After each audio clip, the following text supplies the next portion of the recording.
చాలా ఏర్లు అయినాయి. ఇలా కట్ చేయాలి, సగం కట్ చేసి ఏర్లన్నీ కట్ చేసి మళ్ళీ కొత్త పాట్లో పెట్టాలి. ఇలా ఇలా ఏర్లన్నీ నిండినాయి. తొట్టి నిండా చాలా ఏర్లు వచ్చేసినాయి. చిన్న పాట్లోనే పెట్టినాయి. ఏర్లన్నీ సగం వరకు కట్ చేసేయాలి. కట్ చేసి ఇక వేరే పాట్లో పెట్టాలి. ఇంత ఇంతగానం ఏర్లు. ఇది ఖర్జూర పండు చెట్టు ఫ్రెండ్స్. ఇది నేనైతే సీడ్స్తోని గ్రో చేస్తున్నాను.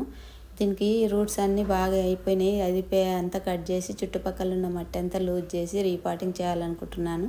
దాని దగ్గర ఒక చిన్న మొక్క కూడా పెట్టినాను చూడండి. ఇది ఆడ మొగ ఉంటేనే పూత కాత వస్తుందంట కదా ఫ్రెండ్స్, అందుకని ఇప్పుడు కొంచెం పెద్ద తొట్టిలో పెడుతున్నాను. దీన్ని ఏర్లన్నీ కట్ చేసి వేరే మట్టి పోసి పెట్టాలి. చూడండి ఫ్రెండ్స్, రీపాటింగ్ చేసినాను కదా, మళ్ళీ ఎంత పెద్దగా అయిందో చూడండి. మళ్ళీ కొన్ని రోజులు అయినాక మళ్ళీ పెద్ద తొట్టిలో నేను రీపాటింగ్ చేస్తాను మళ్ళీ దీన్ని, ఖర్జూర ప్లాంట్.